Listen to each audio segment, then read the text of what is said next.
এবার কথা কম, কাজ হবে বেশি। অনুসন্ধান কখনো কখনো তালাশ টিমকে এমন পর্যায়ে নিয়ে যায় যা আমরা শুরুর দিকে চিন্তাও করতে পারি না। সহজ কথায় কেঁচো খুঁড়তে সাপ বেরিয়ে আসাও বলতে পারেন।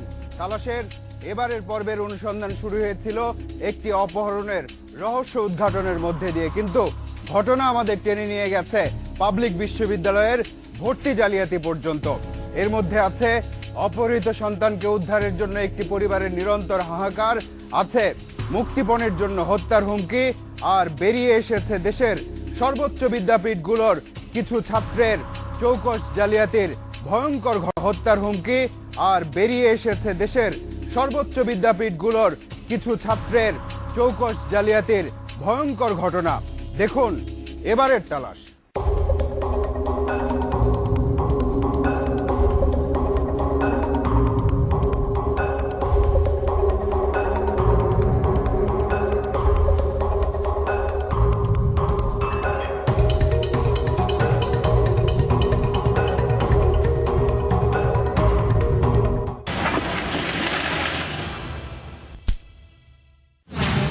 বিশ্ববিদ্যালয়ে ভর্তি হতে গিয়ে আর ফেরেনি সন্তান।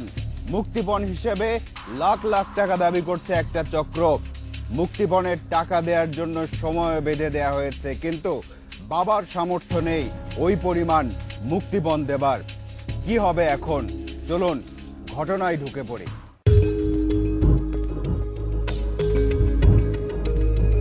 এমন একটি খবরে দ্রুত প্রস্তুত হয়ে গেল তালাশ টিম। গন্তব্য টাঙ্গাইল।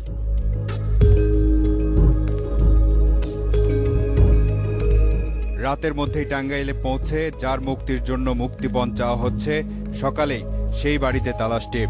ইনি আব্দুল মতিন, যাকে অপহরণ করা হয়েছে বলা হচ্ছে তার বাবা। আব্দুল মতিন আর্থিকভাবেও অসচ্ছল। মুক্তিপণ দিয়ে ছেলেকে উদ্ধার করবে কিভাবে? টাকা দাও 4 লাখ, নাইলে ছাড়বো না। আমি তো আমার ছেলে টাকা দেবো কোত্থেকে, আমি পাবো কোত্থেকে? আমার টাকা নাই তো। ছেলের নাম সিকান্দার মোহাম্মদ সালেম, ডাক নাম সৌরভ, মেধাবী ছাত্র।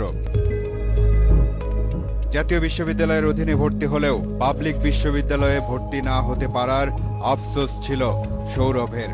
তাই গত 8 এপ্রিল অপেক্ষমান তালিকা থেকে ভর্তি হতে যায় দিনাজপুরের হাজী দানেশ বিজ্ঞান ও প্রযুক্তি বিশ্ববিদ্যালয়ে। ভর্তি হতে গিয়ে আর ফেরেনি সৌরভ। আপনার ছেলে ভর্তি হবে, আপনার 4 লক্ষ টাকা কন্ট্যাক্ট করছে আপনার ছেলে ওইখানে ভর্তি হইতে। লিখিত অভিযোগ করে আইন শৃঙ্খলা রক্ষাকারী বাহিনীর শরণাপন্ন হয়েছেন সৌরভের বাবা আব্দুল মতিন। আইন শৃঙ্খলা বাহিনীও সৌরভকে উদ্ধারে মাঠে নেমেছে। সৌরভই তাহলে পাবলিক বিশ্ববিদ্যালয়ে ভর্তির জন্য ওই চক্রের সাথে টাকার চুক্তি করেছিল, আর এখন ওই চক্রের ফাঁদেই আটকে গেছে সে। মাঝখান থেকে পরিবারে সন্তান হারানোর আশঙ্কা আর হাহাকার। আসলেই কি টাকার বিনিময়ে পাবলিক বিশ্ববিদ্যালয়ে ভর্তি হওয়া যায়? হওয়া গেলে সেটাই বা কিভাবে? রিফাত ইসলাম রবিন দিনাজপুরে হাজী দানেশ বিজ্ঞান ও প্রযুক্তি বিশ্ববিদ্যালয়ের ফুড প্রসেসিং বিভাগের ছাত্র। বিশ্ববিদ্যালয়ে ভর্তি হয়েছে ভিন্ন উপায়ে। 4 লাখ টাকার বিনিময়ে রবিনের পরিবর্তে অন্য কেউ ভর্তি পরীক্ষা দিয়েছে। ভর্তি হওয়ার সময় এখন যে ছবিটা দিছে ওইটা আমার সাথে মিলে। এই রবিন আর ওই সৌরভ একই চক্রের মাধ্যমে বিশ্ববিদ্যালয়ে ভর্তি হয়েছে। রবিনের মাধ্যম ছিল ময়মনসিংহের কবি কাজী নজরুল ইসলাম বিশ্ববিদ্যালয়ের ছাত্র শেখ তানভীর। ভার্সিটিতে গেলে ওই বড় ভাইটাই অনেক সময় হেল্প করে না, পরীক্ষা দিতে গেলে পরীক্ষার্থীদের এইভাবে আর কি পরিচয়। আচ্ছা, রবিনের কথা শুনে মনে হয় বিশ্ববিদ্যালয়ের ভর্তি পরীক্ষায় একদিকে চলে মেধার তুমুল প্রতিযোগিতা, অন্যদিকে ভিন্ন পথে বিশ্ববিদ্যালয়ে ভর্তির জন্য চলে টাকার খেলা, ভর্তি বাণিজ্য। এসব ঘটনা অনুসন্ধানের আগে ওই বিশ্ববিদ্যালয়ের ভর্তির জালিয়াত চক্রের হাতে বন্দী সৌরভের উদ্ধারের সর্বশেষ ঘটনার দিকে নজর দেওয়া দরকার। সৌরভকে কোথায় আটকে রাখা হয়েছে সেটা সৌরভ নিজেও জানে না। বাঁচতে হলে 4 লাখ টাকা মুক্তিপণ দিতে হবে। টাকা যে আমি যাব, কোথায় যেতে হবে আমার টাকা নিয়ে? আপনি আসেন, পরে আমরা নিয়ে শুনছি। আমি কোথায় যাব? নামবো গিয়া কোথায়? মহাখালী নামবেন, টাকা দিবেন, সাথে করে নিয়ে চলে যাবেন। একদিন পর সৌরভকে উদ্ধারে অভিযানে নামবে র্যাব। অভিযানের স্বার্থেই তালাশ টিমকে সাথে নিতে চায় না তারা, কিন্তু অভিযানটা ঢাকাতে হবে সে ইঙ্গিত ছিল। অভিযানের পরিণতি জানার সাথে সাথে মাঠে নামতে প্রস্তুত হয়েছিল তালাশের অন্য একটা টিম। র্যাবের অভিযানে অপহরণকারী চক্রের একটা অংশ ধরা পড়ল, কিন্তু সৌরভ উদ্ধার হলো না। এদিকে অপহরণকারীদের একাংশ র্যাবের হাতে ধরা পড়ায় পরের দিন সন্ধ্যায় তারা সৌরভকে ছেড়ে দেয়। সৌরভ রাজধানীর নিউ মার্কেট থানায় গিয়ে আশ্রয় নেয়। এ খবর পেয়ে তালাশের অন্য দলটি ছুটল নিউ মার্কেট থানায়। সৌরভ পুলিশ হেফাজতে। সৌরভের বাবা টাঙ্গাইল থেকে রওনা দিয়েছেন ঢাকার দিকে। রাত 12:15 সৌরভের বাবা এলেন থানায়।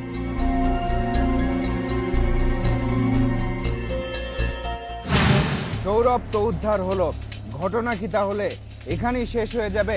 না, র্যাব তাদের অভিযান অব্যাহত রেখেছে এবং তালাশ টিম নিজেদের মতো করে অনুসন্ধান করছে। সৌরভের কাছ থেকে পুরো ঘটনা জানা গেলে নিশ্চয়ই আরো কোনো সূত্র বেরিয়ে আসবে। বাবার বলতো যে ফোন দিয়ে তুই টাকা দে, না গুলি করে মেরে ফেললো, গুলি করে মেরে ফেললো। যেহেতু বলতে আমি গেছিলাম তাদের কাছে, তাদের সাথে কন্ট্যাক্ট করছি, আমার দোষ এটা। সৌরভ বিশ্ববিদ্যালয়ে ভর্তির জন্য প্রথম কথা বলে হৃদয়ের সাথে। মিথুন আহমেদ হৃদয় টাঙ্গাইল সদরের পাড় দিঘলিয়া গ্রামের মনির হোসেনের ছেলে। সৌরভ আর হৃদয় স্কুলের বন্ধু। খোকন ভাই বললাম যে এরকম এরকম কাজ আছে, পরে খোকন ভাই বলতেছে একটা কাজ দিলে পারে, আবার সমস্যা নাই, তুমি যদি দিতে পারো। ফেসবুকের মাধ্যমে এরকম যোগাযোগ হলো, ফেসবুকে খোকন নাম্বার দিল, এই নাম্বারটা আমি তারপরে দিয়ে দিয়েছি সালেরে। হৃদয় নিজেও এবছর হাজী দানেশ বিজ্ঞান ও প্রযুক্তি বিশ্ববিদ্যালয়ে অনার্সে ভর্তি হয়েছে। টাকার বিনিময়ে সৌরভের ভর্তি পরীক্ষা অন্য কেউ দিয়ে দেবে, সেজন্য হৃদয় খোকন নামের একজনের ফোন নম্বর সংগ্রহ করে দেয়। খোকনের সাথে যোগাযোগ রোকনের। রোকন দেশের শীর্ষস্থানীয় বিশ্ববিদ্যালয়ের কোনো মেধাবী ছাত্রের মাধ্যমে অন্যের ভর্তি পরীক্ষা দেওয়ানোর ব্যবস্থা করে। সৌরভকে পাওয়ার পর চক্রের মূল হোতা রোকনকে ধরার জন্য র্যাব বিভিন্ন জায়গায় অভিযান শুরু করল। র্যাবের মাধ্যমে রোকনের ফেসবুক প্রোফাইল পাওয়া গেল। সেখানকার তথ্য বলছে ঢাকা বিশ্ববিদ্যালয়ের সর্বশেষ সমাবর্তনে অংশ নিয়েছে সে। রাষ্ট্রবিজ্ঞান বিভাগ থেকে স্নাতক সম্মান ডিগ্রি অর্জন করেছে। ফেসবুক প্রোফাইলে দিনাজপুরের হাজী দানেশ বিশ্ববিদ্যালয় ক্যাম্পাসে রোকন সহ আরো কয়েকজনের সেলফি পাওয়া গেল। ছবিগুলো সৌরভ অপহরণের কাছাকাছি তারিখের, অর্থাৎ ওই সময়ে তারা হাজী দানেশ বিশ্ববিদ্যালয় ক্যাম্পাসে ছিল। জানা গেল রোকনের বাড়ি নোয়াখালীতে। তালাশ টিমের সন্দেহ, ছবিতে যাদের দেখা যাচ্ছে তারা সবাই বিশ্ববিদ্যালয়ে ভর্তি জালিয়াত চক্রের সদস্য। মেধার কি ব্যবহার দেখুন। ঢাকা বিশ্ববিদ্যালয়ের মতো জায়গায় পড়তে এসে বিশ্ববিদ্যালয়ে ভর্তির জালিয়াত চক্র গড়ে তুলেছে। এই মেধা আর কি কি কাজে লাগায় সে, তা কেবল তখনই জানা যাবে যখন র্যাব তাকে ধরতে পারবে। চক্রের অন্য সদস্যরা র্যাবের হাতে ধরা পড়ার পর গা ঢাকা দিয়েছে রোকন। র্যাবও টানা চেষ্টা করে যাচ্ছে, কিন্তু তার সঠিক অবস্থান নিশ্চিত হওয়া যাচ্ছে না। শেষ পর্যন্ত 20 এপ্রিল নোয়াখালী থেকে আটক হলো রোকন। সেখান থেকে তাকে টাঙ্গাইলে আনা হয়। তো রবিনকে গ্রেপ্তার করার পর ইতিমধ্যে রোকন রবিনকে ফোন করে। তো রবিনকে দিয়ে আমরা ফোনটা রিসিভ করানোতে সে কীভাবে টের পেয়ে যায়। টের পেয়ে যাওয়ার পর সে নোয়াখালী চলে যায়। এরপর আমরা তাকে নোয়াখালী বেগমগঞ্জ থেকে গ্রেপ্তার করি। জিজ্ঞাসাবাদে রোকনের কাছ থেকে জানা যায় নোয়াখালী থেকে 2006 সালে দাখিল ও 2008 সালে আলিম উভয় পরীক্ষায় গোল্ডেন জিপিএ 5 পেয়ে উত্তীর্ণ হয়ে ঢাকা বিশ্ববিদ্যালয়ের রাষ্ট্রবিজ্ঞান বিভাগে 2009-2010 শিক্ষাবর্ষে ভর্তি হয় সে। বিশ্ববিদ্যালয়ের জসিমউদ্দিন হলের 212 নম্বর কক্ষে থাকার সময় ঢাকা বিশ্ববিদ্যালয়েরই বাংলা বিভাগের ছাত্র আবু রায়হানের সাথে পরিচয় হয়। রায়হানের কাছ থেকে রোকন বিভিন্ন বিশ্ববিদ্যালয়ে জালিয়াতির মাধ্যমে কিভাবে ছাত্রছাত্রী ভর্তি করতে হয় তা শিখেছে। প্রথমে আমার একটা ফ্রেন্ডের মাধ্যমে আমি আসলে জানতে পারি যে এভাবে ভর্তি হওয়া যায়। পড়াশোনা করছি নিজের খরচে, তো ফ্যামিলি থেকে ওইভাবে সাপোর্ট পাই নাই কখনোই, যার কারণে একটু লোভ ছিল, নিডি ফ্যামিলি। এবছর রোকন ও তার চক্র বিভিন্ন বিশ্ববিদ্যালয়ে কয়েকজন শিক্ষার্থীকে ভর্তি করিয়েছে।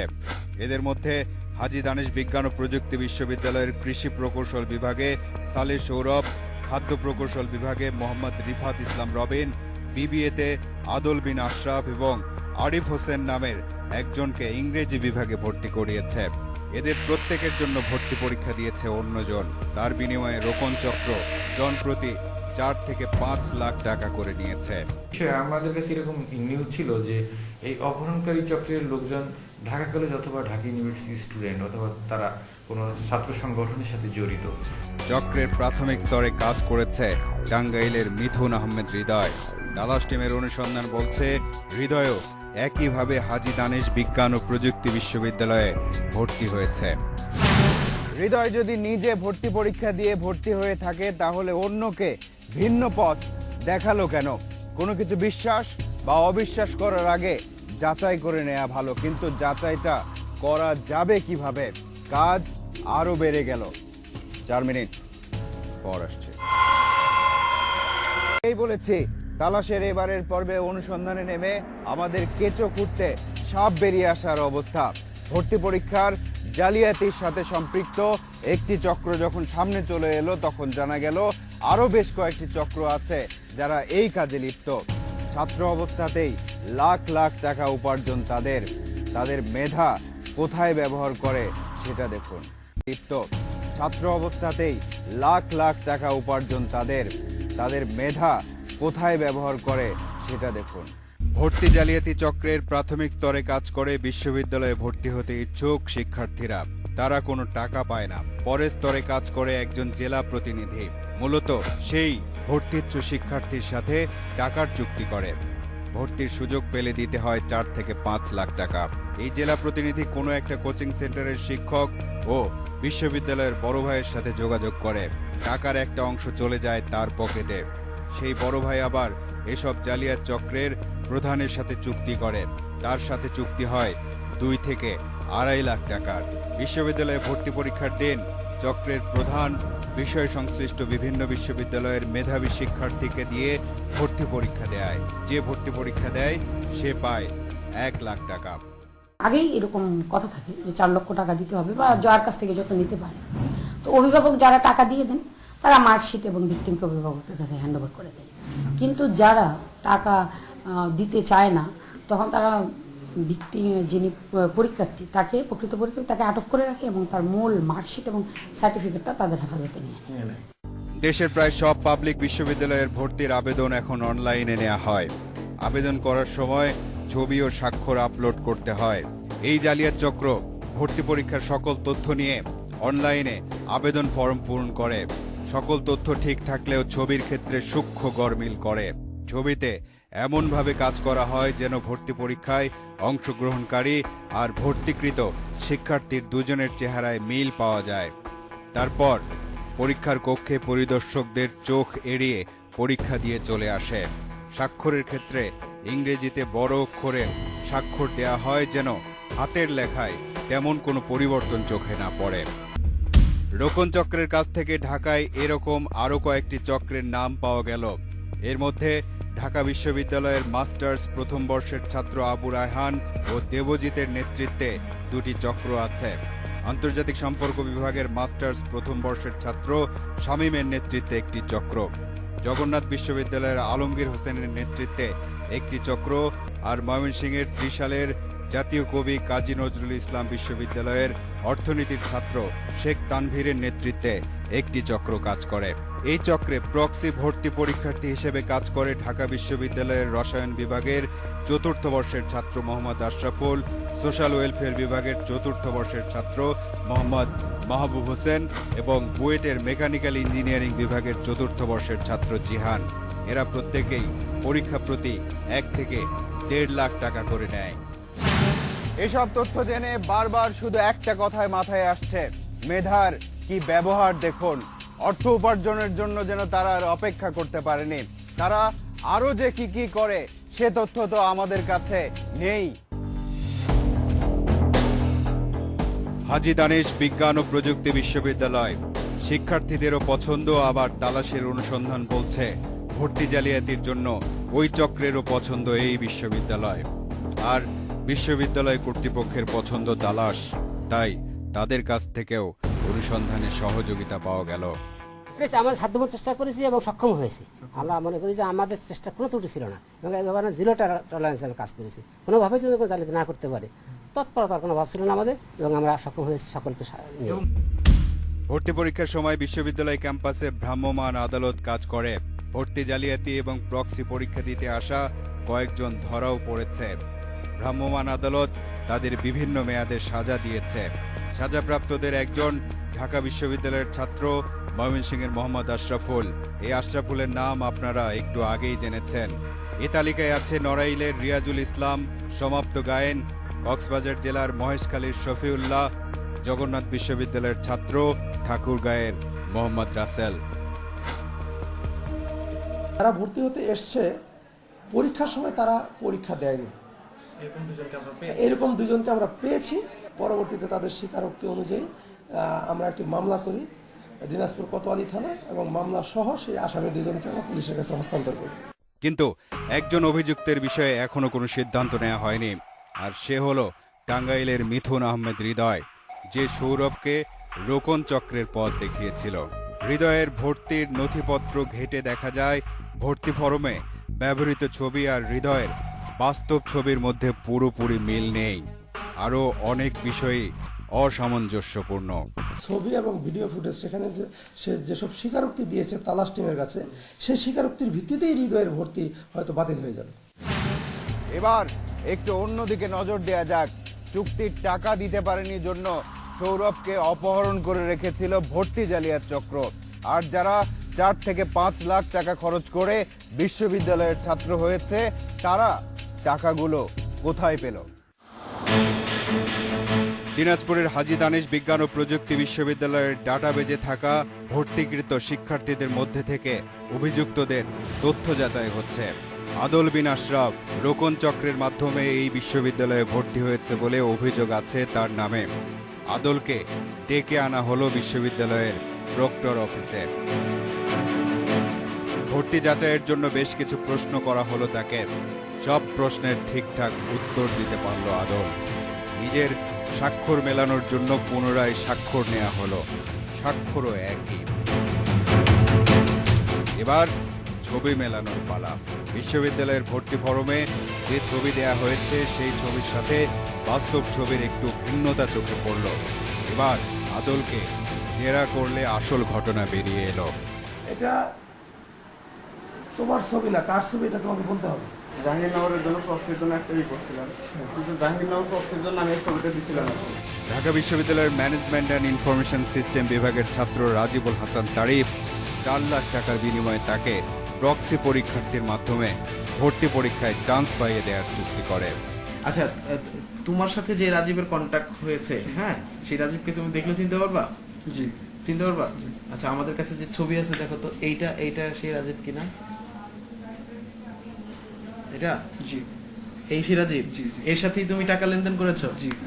কত টাকা লেনদেন করছিলা? 4 লাখ। 4 লাখ। কোথায় টাকাটা দিয়েছিলা? ঢাকা ইউনিভার্সিটি ক্যাম্পাসে বিজনেস স্টাডিজ ফ্যাকাল্টির সামনে। কখন? বিকালবেলা, 4টা-5টা এরকম সময়। তার সাথে কেউ ছিল? তার একটা ফ্রেন্ড ছিল, তারা মোটরসাইকেল আসছিল, এসে শুধু আমার টাকাটা নিয়ে বললো তোমাকে কাগজটা এনে দিচ্ছি, পরে কাগজটা দিয়ে গেছে। এই দুর্দিনে সেই বড় ভাই রাজীবকে ফোন দিল আদল। আমার তো একটু টেনশন হইতেছে ভাই, আশেপাশে কেউ আছে যে যার কাছে আমি একটু যাবো, যে একটু কথা বলবো। তোমার কারোর সাথে কোনো কথা বলার জন্য তুমি তোমার মতো থাকতে থাকো। আর চুপচাপ থাকার কি সুযোগ আছে? আমি অনেক ভাবতাম, আমি ডেইলি এখনো কাঁদি, প্রতিদিন কাঁদি এটা নিয়ে। আমি ডেইলি এটা চিন্তা করতাম, ডেইলি কাঁদতাম আমি রাত্রে, আমার যদি কখনো এরকম কিছু সবসময় বাবার আমার কথা চিন্তা করতাম, এরকম কিছু হলে বাবা আমার কি হবে। বিশ্ববিদ্যালয় কর্তৃপক্ষ আদলকে পুলিশে দিয়ে দিল।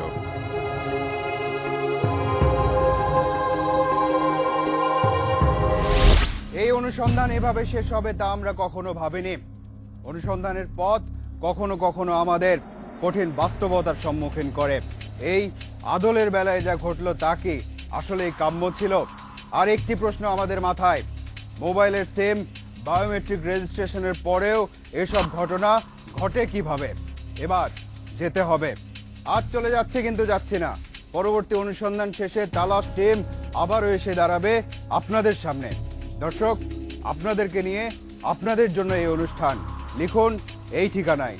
প্রযোজক তালাশ, ইন্ডিপেন্ডেন্ট টেলিভিশন, 149 150 তেজগাঁও শিল্প এলাকা, ঢাকা 1208। ইমেইল করতে পারেন talash@independent24.tv এই ঠিকানায়। আপনার অনুসন্ধানী মনের দরজা জানালা খোলা রাখুন। কিছু বেরিয়ে এলে আমাদেরকে জানান। তালাশ টিম থাকবে আপনার সাথে।